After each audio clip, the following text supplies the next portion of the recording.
오늘 말씀은 9절에 나와 있는 것처럼 자기를 어렵다고 믿고 다른 사람을 멸시하는 자들에게 비유로 바리새인과 세리의 비유로 말씀하시는 내용인데요. 첫 구절 뜻부터가 조금 이상하죠. 자기를 어렵다고 믿고 요 구절부터가 좀 의심스럽죠, 그죠? 자기 스스로가 어렵다는 거예요. 네. 어렵다고 인정해 주시는 분은 하나님이세요. 하나님만이 그럴 수 있어요. 네. 우리는 우리 스스로가 어려워질 수 없는 존재죠. 그래서 로마서에 보면 3장 20절에 율법의 행위로는 하나님 앞에서 어렵다 할 존재가 있어요, 없어요? 한 사람도 없어요. 단 한 사람도 없어요. 그래서 율법에 하나님의 한 의가 나타났으니 그렇게 말씀하시잖아요. 그리고 그 한 의라는 것은 반드시 증거가 있어야 돼요. 뭐와 뭐로부터 증거가 있어야 돼요? 율법과 선지자로부터 증거가 된 거여야 돼요. 그러면 성경에서 율법과 선지자라는 것은 무슨 성경을 이야기하는 거예요?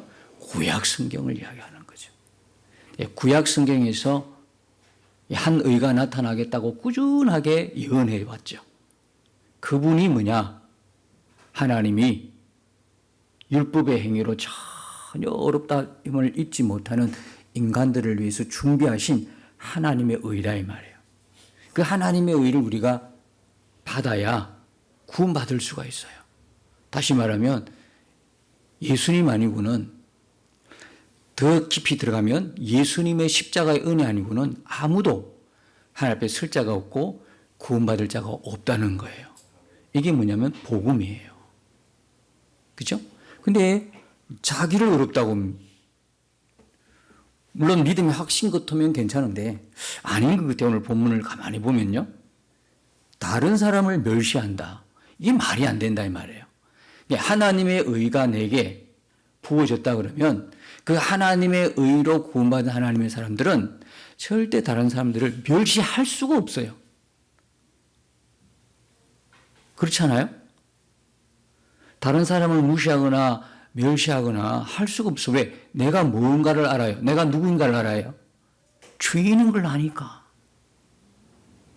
죄의 인식이 없으면요, 하나님의 의에 대한 감사가 없어요. 십자가의 은혜가 마음에 와닿지를 않아요. 내가 죄인이어야, 내가 죽을 수밖에 없고 지옥 갈 수밖에 없는 죄인이어야 하나님의 의가 그렇게 소중한 거야. 그렇게 감사한 거예요. 그렇게 기쁜 거야. 나는 죽을 수밖에 없는 존재. 나 스스로는 태어나자마자 어떤 존재냐면 지옥 갈 수밖에 없는 존재였어요. 근데 하나님께서 하나님의 한 의를 세워주신 거야. 그것도 내게 받을 만한 어떤 자격이 있거나 내게 받을 만한 공로가 있거나 아무것도 없어. 받을 만한 가치조차 없어. 근데 하나님께서 그걸 주셨어. 그러면 그걸 진짜 받은 사람 입장에서는 다른 사람을 멸시할 수 있을까? 내가 누군가를 모르는 거예요. 우리가 죄인이었던 걸 아는 사람은요, 죄인이었는데 하나님의 은혜로 구원받았다. 그걸 아는 사람은 절대 다른 사람들을 무시하거나 멸시하거나 깔보거나 판단하거나 비판할 수가 없어요. 그래서 기독교가 들어가는 나라마다 인권이 살아나요. 이해하시겠죠? 기독교가 들어가는, 복음이 들어가는 곳곳마다 사람의 인권이 세워져요. 그리고 자유가 주어져요. 보세요. 북한에는 전혀 지금 교회가 정식으로 활동할 수가 없어요. 지하에서만 남모르게 신앙생활을 할 수밖에 없죠. 북한의 현실을 보세요. 그래서 항상 유엔에서 지적하는 부분들이 뭡니까? 인권이잖아요. 인권에. 그 인권에 동의를 하면 잡아먹을 듯이 싫어하는 나라가 북한이잖아요. 물론 북한을 추종하는 분들은 북한의 인권을 갖다가 유엔에서 결의할 때 참가하지 말자 그렇긴 하지만 사실이잖아. 북한이 무슨 인권이 있어요? 네? 왕조 시대지. 지금 사이비 집단이잖아요. 한 교주 밑에서 다 교주를 위해서 존재하는 그런 국가 아닌 어떤 그 집단에 불과한 거잖아요. 근데 무슨 인권이 있어요? 기독교가 들어가면, 복음이 들어가면 먼저 사람들이 인권이 회복이 일어나요. 서로를 갖다가 무시하면 안 돼. 서로를 갖다가 비판하거나 판단하거나 그렇게 하면 안 되는 거예요. 그게 기독교가 있는 나라와 없는 나라의 차이가 되겠죠. 자기를 어렵다고 믿고 다른 사람을 멸시하는 자체가 잘못된 거예요. 은근슬쩍 주님이 참 이런 비유를 통해서 말씀하시는 부분이 있어요. 이들이 누굴까? 비유로 말씀하시지만 딱 깨놓고 이야기하면 이들은 바리새인들이었어요. 그 당시 유대 사회에서 종교 지도자들, 뭐 권력적으로나 경제적으로나 부유한 지도층에 속했던 그 사람들을 말하고 있는 거예요. 이 비유로 말씀하시되 두 사람이 기도하러 올라갔어요. 성전에 올라가니 하나는 바리새인이요 하나는 쇠리라 그랬어요. 여러분 아시죠? 바리새인은 누굽니까? 유대사에서 존경받는 존재들이었어요. 그죠? 하나님을 잘 믿고 하나님의 율법을 철저하게 지키고 그 내용이 나옵니다. 뒷부분에 또 나와요. 11절에 보니까 12절에 보면 나는 일에 2번씩 금식하고 소득의 11조를 드리나이다. 이걸 평생 했던 사람이에요. 우리는 뭐가 힘들어요? 일주일에 2번 금식한 거, 딱 2번 고난주간에도 금식하는 게 어려워가지고 힘들어가지고 신청도 잘 안 하고 은근슬쩍 빠지고 그러잖아요. 그런데 이분들은, 이 사람들은 평생을 일했다니까. 평생을 한 주에 2번 금식했다니까. 뭐 물론 어떤 금식인가는 다르겠지만 그리고 꼭 11조 꼭 율법 지키고 이랬더란 말입니다. 야, 이 정도면 진짜 이 정도만 돼도 일단 그죠?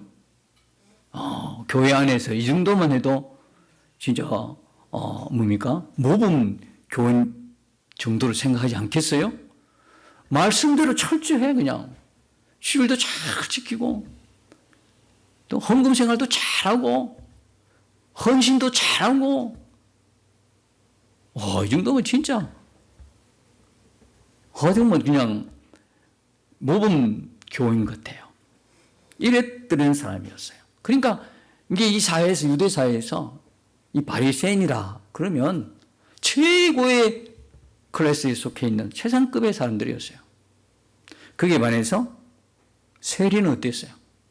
세리는요, 제가 늘 비유들죠. 우리가 일제시대 때 일본에 붙어 사는 사람들. 세금을 갖다가 동족의 세금을 뜯어내요. 로마에 바치고 나머지는 자기 수입이잖아. 그러니까 얼마만큼의 기준이 없으니까 더 받아내면 낼수록 그건 자기 수익이니까. 그러면 동족의 입장에서는 세리라는 것은 원수예요, 원수. 저런 원수도 없어. 예. 로마는 너무 강대하니까, 거대한 세력이니까 어떻게 할 수는 없지만 같은 유대인이면서 세리짓을 하고 있는 지금 미워 죽겠어 그냥. 사람 취급을 안 했어요. 물론 그 배후에 로마 권력이 있어서 함부로 대할 수 없지만 동족 사회에서는 아예 제외된, 소외된, 멸시받는 존재가 누구냐면 세리였어요. 두 사람이 기도하러 성전에 와서 성전에 오는 길이 순탄했을까요? 성경에 기록이 안 돼 있죠. 조금 전에 말씀드린 것처럼 세리가 그런 존재라니까. 유대사에서 아예 없는 사람 취급하는 존재, 무시하는 존재, 그런 존재였어요. 그런 사람이 왔어, 성전에 기도하러. 그럼 주변의 사람들이 어떻게 하겠어요? 바리새인 오면은 세리 바리새인 업죽들하고 존경 대상이니까 자리를 비켜드리고 그냥 환영하고 그랬을 거 아니에요? 세리가 올라올 때는요, 우리 어떻게 했을까? 아니, 저것도 기도하러 와? 저 사람이 지금 여기 거룩한 성전을 밟고 있어? 그렇지 않았겠어요? 무시를 떠나서 막 욕도 하고 그러지 않았겠냐고. 비난도 하지 않았겠냐고. 그래서 이 두 사람이 이렇게 성전에 기도하는 로 이렇게 올라왔다고 그 비유의 첫 구절에서 말씀하고 있어요. 자, 바리새인이 11절 보니까 서서 따로 기도하여 그랬어요. 바리새인이 성전에 올라가서 어느 정도의 자리를 차지하고 있었을까요? 바리새인에게서 성전은요, 너무 익숙한 곳이야. 태어날 때부터, 그죠? 율법에 대해서 철저하게 준수할 것을 또 교육받았고, 늘 성전에서, 제사하는 형식을 다 그냥 배웠고, 그러니까 이 성전은 자기에게서 너무나 편안한 곳이에요. 이 성전의 곳곳에서 자기 흔적이 없을 정도로 늘 생활화된 삶이 된 곳이 바리새인에게 성전이었어요. 그래서 올라와서 누구나 다 보는 자리에 있었겠죠. 반면에 세리는요, 성전 올라가기까지도 얼마나 많은 무시를 당했어요. 바리새인처럼 그렇게 중앙에 서서 많은 사람들이 보는 듯이 그렇게 서서 기도했을까요? 아마 성전까지 올라가는 과정 속에서, 물론 성전에 올라갔다고 하니까 그렇지만 대개는 성전도 못 가고 이방인 뜰에서 아마 기도하고 돌아갔을 수도 있을 거예요. 그러나 이 성전이라고 얘기하니까 만일에 이 세리가 성전까지 올라갔더라도 어디쯤에 있었을까? 그는 한쪽 구석에 있지 않았을까요? 누구나 눈에 띄기 쉬운 장소가 아니라 눈에 띄기가 겁나는 한쪽 구석에 아니면 기둥 뒤에 숨어서, 그죠? 이렇게 하며 기도가 있었다라는 거예요. 자, 바리새인의 기도를 보십시오. 하나님이여, 나는 다른 사람들을 곧 토색, 불의, 간음을 하는 자들과 같지 아니하고 이 세리와도 같지 아니함을 감사하나이다. 하나님께서 우리에게 뭐라고 말씀하셨어요? 항상 감사하고, 항상 기뻐하고 범사에 감사하라. 이런 감사도 감사할까 과연? 하나님이 항상 범사에 쉬지 않고 기도하고 감사하고 기뻐하는데 이런 감사는 좀 어떨까요? 바리새인의 감사요. 나는 다른 사람들과 곧 토색 불의 간음하는 자들과 같지 않고 이 세리와도 같지 않단 말이에요. 아, 하나님이 얼마나 난감하셨을까? 그걸 감사라고 비교하죠. 그리고 거기서 한 단계 더 나아갑니다. 12절 보니까 나는 일에 2번씩 금식하고 또 소득의 11조를 드리나이다. 다른 사람들을 무시하고 비교하고 무시하고 이런 것도 하나님 앞에서 하나님이 받으실까 의심되는데 거기다가 주절주절 자기가 했던 걸 자랑하고 있어요. 하나님, 나는 일에 2번씩이나 금식하고요, 11조도 드리고요. 이것만 이야기했을까요? 요 두 구절만 이야기했을까? 성경에 미처 기록은 안 됐지만 자기가 했던 모든 것들을 하나님 보십시오라고 하나님 앞에 자랑으로 내놓지 않았겠냐고요. 하나님 과연 이 사람의 기도를 들으셨을까요? 받으셨을까? 예? 과연 이 사람의 기도를. 그래서 기도는요, 하나님이 받으시는 기도가 있고 안 받으시는 기도가 있어요. 기도를 너무 역겨워하는 기도도 있다 이 말입니다. 어떤 기도일까요? 죄악을 품고 하는 기도예요. 전혀 죄의 끈을 놓지 않고 하나님 앞에 기도하는 것. 내가, 그죠? 죄를 지으면서도 기도하는 거예요. 자기는 기도했다고 보죠. 이 바리새인처럼. 전혀 이 죄의식이 없는 거예요. 지금 자기가 뭘 하고 있는지도 몰라. 하나님을 그렇게 잘 안다고 하는데 하나님이 전혀 몰라. 여러분, 우리가 하나님을 모르면요, 첫 번째 예배가 경시됩니다. 진짜 하나님 알면 예배가 어떻게 드려져야 되는 것을 압니다. 예배를 왜 무시합니까? 예배를 왜 경시합니까? 하나님을 모르기 때문에 그렇습니다. 기도, 하나님을 알면 절대로 이렇게 기도 못하죠. 죄를 품고 이게 하나님이 싫어하는 건지 싫어하지 않은 거 기뻐하시는 건지 전혀 감각이 없어요.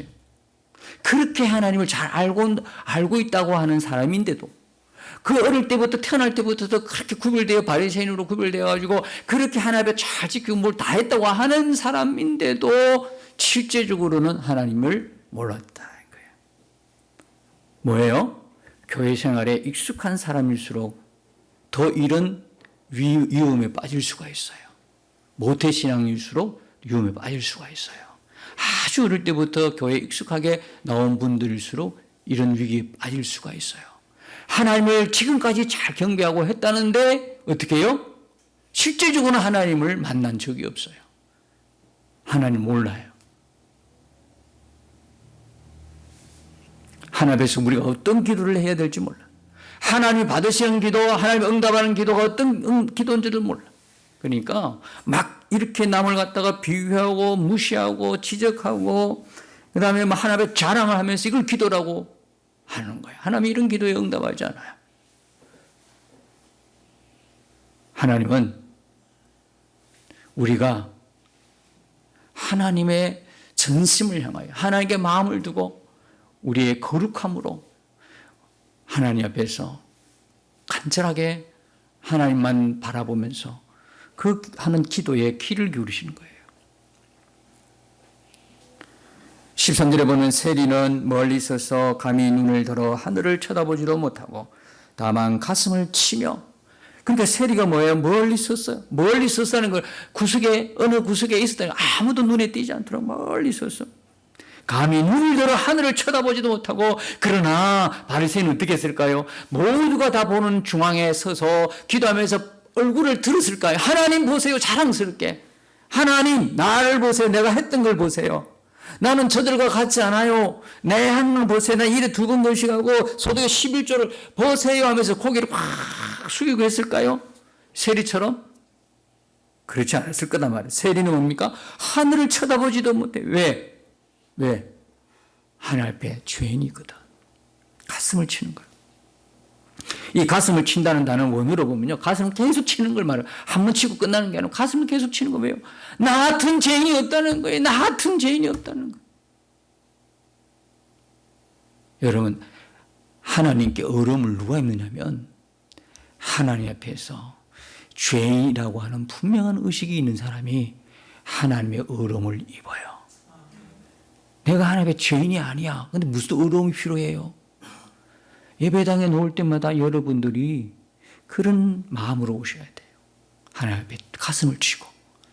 한 주간 살아오면서 여러분의 모든 삶이 거룩한 삶이었나요? 우리의 모든 삶이 하나님을 기쁘시하고 하나님이 원하는 그런 말씀에 순종하는 삶이었으면 괜찮아요. 그렇게 사셨으면 너무너무 감사한 일이고 기쁜 일이죠. 그러나 우리가 살아가면서 눈으로 보고 귀로 듣고 행동하면서 모든 부분에 있어서 어쩌면 하나님의 기쁨이 아니라 근심이 될 수도 있고, 하나님의 말씀이 아닌 내가 하고 싶은 대로 살아왔던 한 주간이 될 수도 있고, 제 가운데 있으면서도 전혀 죄를 의식하지 못하고 저와 더불어 뒹구를 때도 있었고, 그러면 여기 와서 하나님 앞에 이 성전에서는 세리의 기도처럼 우리가 먼저 하나님 앞에 자복하고 통회하는 마음이 있어야 정상이 아니겠어요? 하나님, 내가 오늘 예배 왔으니까 뭐 주실래요? 내가 11조도 드렸잖아요. 하나님, 내가 하나님 앞에 아낌없이 헌신하고 있잖아요. 뭐가 부족합니까? 드릴 거 다 드렸고 섬길 거 다 섬겼고 예배 안 빠졌고 주일마다 지켰고, 하나님, 그러므로 이제 이렇게 나에게 꼭 필요한 거 응답해 주세요. 마치 빚받으러 온 사람처럼 앉아있다면 그 사람은 누구냐면 바로 세리가 아니라 어쩌면 바리새인이 아닐까요? 우리는 예배 때마다 그 누구도 한 사람도 예외 없이 여기에 세리의 기도처럼 가슴을 치고 한 주간 내가 정말 하나님의 기쁨으로 살지 못했던 것, 하나님의 근심으로 살았던 것, 내가 죄인입니다라고, 그죠? 가슴을 치고 하나님 앞에 낮아진 모습으로 기도하면서 예배를 준비해야 되지 않겠습니까? 그리고 그 예배를 통하여 하나님께서 그에게 용서하시고 하나님의 자비와 십자가의 은혜가 더 크게 부어져서 이제 우리가 새롭게 출발하는 한 주간도 하나님의 은혜를 드립혀서 죄와 싸우고 또 세상 가운데 승리하는 믿음의 사람으로 하나님이 그렇게 단단하게 날마다 성숙해지는 우리의 모습을 보고 싶지 않겠느냐, 이 말씀이죠. 누가 어떻게 감히 하나님 앞에 고개를 빳빳이 들고 내가 나입니다, 내 행한 걸 보시옵소서라고 누가 그렇게 하겠어요? 세리는 다만 가슴을 치고 이르되 하나님의 불쌍히 여기소서 나는 죄인이로소이다, 그렇게 했다는 거예요. 자, 이 말씀은요, 기도에 대한 말씀이 아니에요. 사실은 이 본문으로 이야기하자면 우리가 지난번에 누가복음 18장 1절에서 8절까지 봤잖아요. 그때는요, 주님이 오실 때에, 인자가 올 때에 세상에서 믿음을 보겠느냐, 그 믿음으로 기도하는 사람이 없다는 내용이었어요. 거기는 기도의 내용이 같이, 믿음의 기도의 내용이 같이 포함될 수가 있어요. 그러나 이 뒷부분은요, 기도라고 이야기할 때는 기도를 받지 않으신다, 기도에도 응답이 없는 기도라는 내용으로는 말씀을 전할 수 있으나, 그러나 오늘 이 말씀의 본문은 첫째부터 딱 정해졌어요. 뭐라고 정해졌어요? 자기를 어렵다고 믿고 다른 사람을 멸시하는 자들에게 비유로 말씀하신 내용이에요. 기도의 초점이 아니라 이런 자의 모습을 통해서 우리가 주님 오실 때까지 어떻게 우리의 삶에서 살아가느냐는 것을 우리에게 말씀하고자 하는 거예요. 그래서 14절이 중요한 거죠. 내가 너에게 이르노니 이에 저 바리새인이 아니고 이 사람이 어렵다 하심을 받고, 그러면 바리새인이 아니고 이 사람이랑 누굴 이야기해요? 세리요. 세리가 하나님의 어렵다함을 받았어요. 그리고 그의 집으로 내려갔느니라. 그리고 무릇 자기를 높이는 자는 낮아지고 자기를 낮추는 자는 높아지리라. 그렇게 말씀하신 이 대목이에요. 누가 어렵다 하심을 입었어요? 예, 세리요. 바리새인이 아니에요. 오랫동안 신앙생활했고 종교생활했던 익숙한 바리새인이 아니고요. 우리 같으면 바리새인이 정답이어야 돼. 바리새인이 뭘 하든 그건 정답이야. 뭐든 답안이 돼야 되는 거예요, 이게. 우리가 볼 때는 그렇잖아요.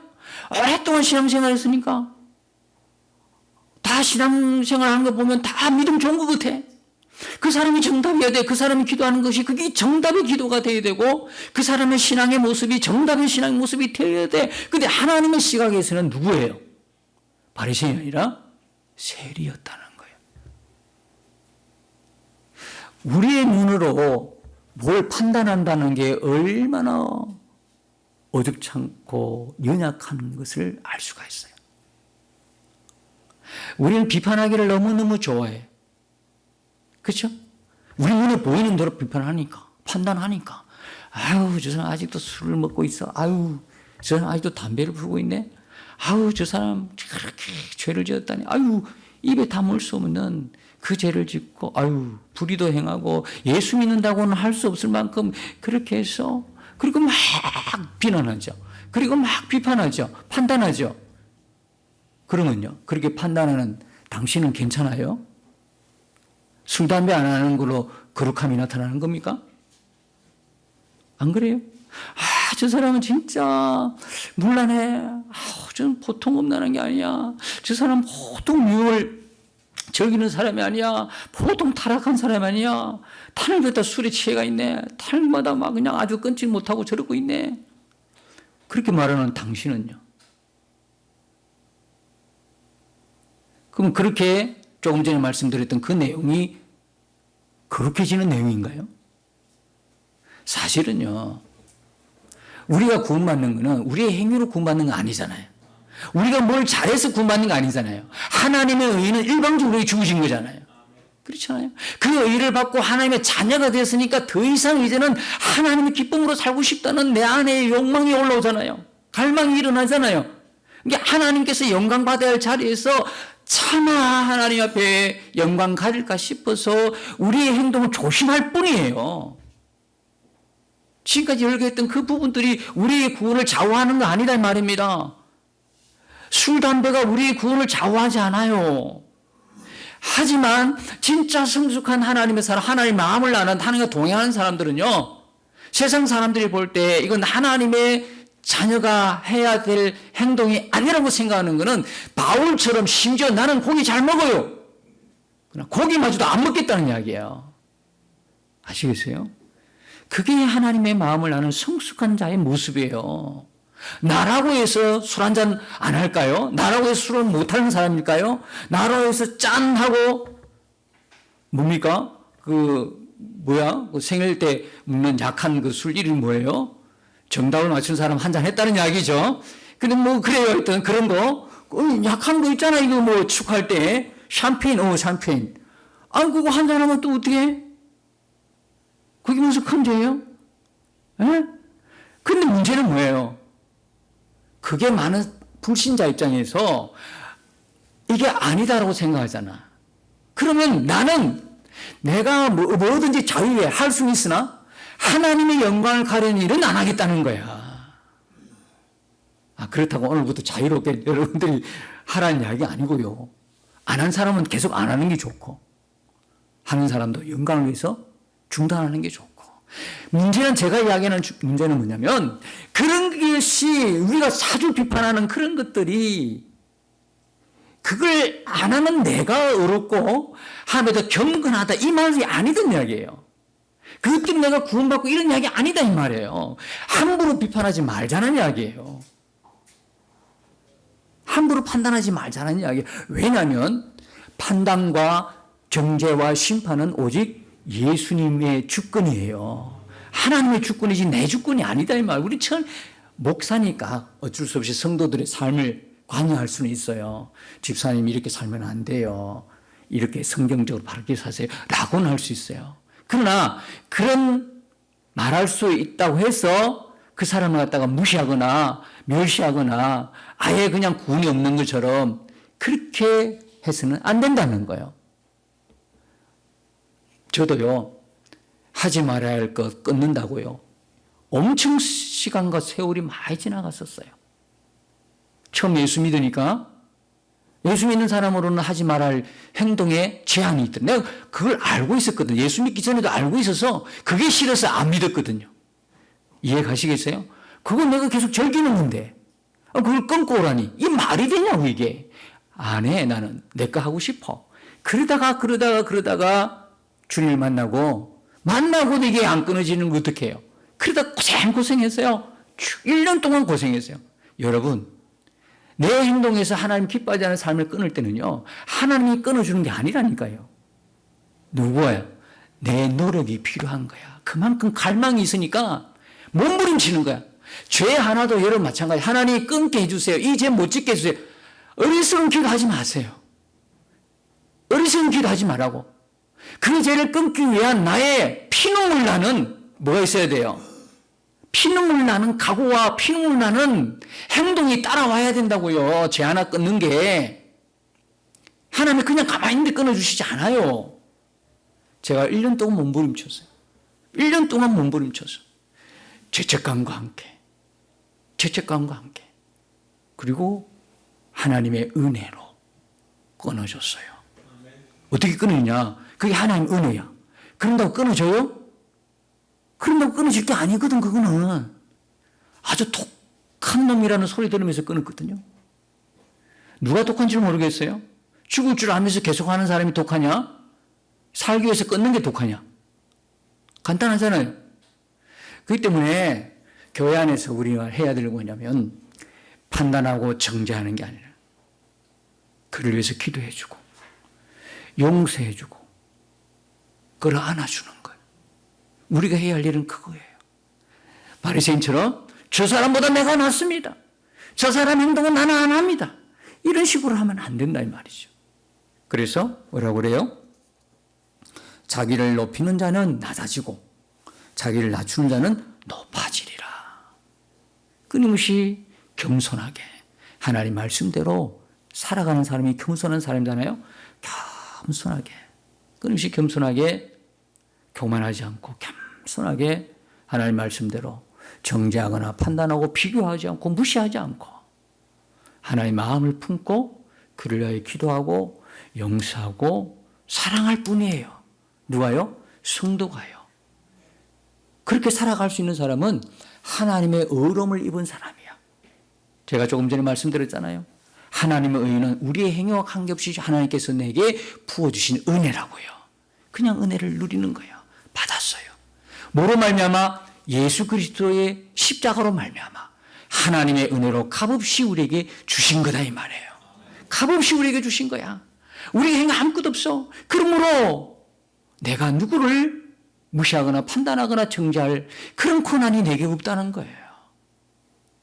그러나 정작 본인은요, 하나님 말씀 앞에 두려워해야 되는 거예요. 여전히 하나님이 기뻐하지 않는 삶의 모습이 있다면 그 사람은 교회가 비록 안아주고 위하여 기도해주고 용서하고 그런다고 해서 자기마저도 자기 스스로에 대한 단호함이 없으면, 말씀에 대한 엄중한 경고에 무시한다면 그 사람의 미래는 없는 거예요. 요한복음 8장에 보면 죄진 여인에게 하나님이 하신 말씀을 기억하셔야 돼요. 나도 너를 정죄하지 아니한다 이 말씀하잖아요. 많은 사람들이 돌을 던져서 그 여인에게 뿔을 그 순간에 예수님이 뭐라고 그랬어요? 죄 없는 자가 돌 던져라 그랬어요? 그 이야기는 뭐예요? 죄 없는 자가 한 사람도 없다는 이야기야. 그게 다 도망갔지. 그리고 예수님은 뭐라고 합니까? 선포하십니다. 나도 너를 정죄하지 않는다. 나도 너를 정죄하지 않는다 이 말은 뭐냐? 나도 이 죄에 대한 정죄가 없다 그러면 뭐가 없다는 이야기예요? 심판도 없다는 이야기거든요. 그 이야기는 뭐냐? 내가 너를 구원한다는 이야기거든요. 나도 너를 정죄하지 않아요. 우리 모두에게 주신 하나님 메시지예요. 그 여인만 받은 게 아니에요. 지금 하나님을 기뻐지게 하지 못하는 삶의 자리에 있더라도 예수님 뭐라고 하냐? 나도 너를 정죄하지 않아. 그렇게 말씀하셔요. 나도 너를 구원해. 내가 너를 구원할 테니까 뒤에 말씀이 딱 그 여인에게 박혔어요. 어떤 말씀일까요? 다시는 죄를 범하지 마라. 그 여인이 다시 가서 그 죄를 범했을까요? No. 저는 그렇게 생각하지 않아요. 기억해야 돼요. 다시는 죄를 범하지 마라. 우리가 어떻게 구원받았는데? 어떻게 구원받았는데? 죄 지을 때마다 팔다리가 끊어나가고 눈이 뽑혀지고 다리가 잘려나갔다면 아무도 죄 지을 마음 없을 거예요. 우리가 그 눈 뽑히고 손 잘리고 다리가 안 잘리니까 아무 일이 일어나지 않은 것처럼 보이지요? 우리의 눈과 우리의 손과 우리의 팔다리는 끊기지 않아도 그 순간 십자가에서는 예수님의 팔이 잘려나가고 다리가 잘려나가고 예수의 눈이 뽑혀졌다는 사실을 우리는 기억해야 되는 거예요. 그게 뭐냐면 예수님만 죽은 십자가가 아니라 나를 끌어안고 나도 죽은 십자가예요. 그래야 우리가 살아나거든요. 그래야 우리가 부활하거든요. 그래야 우리가 영생을 얻어요. 여러분, 내가 지금 죄 짓고 있는데 아무 일 안 일어난다고 안심하지 마세요. 나의 손과 발이 눈이 안 뽑혔다고 안심하지 마세요. 내가 바로 예수님의 십자가를 못 받고 예수님의 팔다리를 자르고 있는 사람이에요. 예수님의 눈을 내가 그걸 뽑아내는 거예요.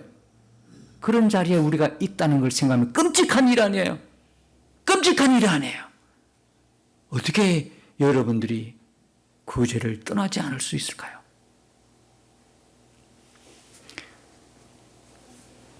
우리가 이처럼 그 하나님의 의로움을 입은 자인 것을 꼭 기억하십시오. 꼭 기억하셔서 늘 낮은 자리, 겸손한 자리에서 하나님의 은혜를 받은 자로 세상 가운데서 나의 모습을 통하여 예수님의 그 사랑이 증거되고 나도 너를 정죄하지 아니하노라 하는 그 말씀들이 그에게도 적용이 돼서 그 한 사람이 예수 믿어 구원 얻는 그렇게 인도하는 귀한 도구로 저와 여러분들의 삶이 하나님 앞에 쓰임받게 되기를 축복합니다. 이 한 주간이 바로 저와 여러분의 그러한 삶이 되시기를 예수님으로 축원드립니다. 주와 함께 싸워 승리하리라. 날마다 믿음으로 나 살아가리. 날마다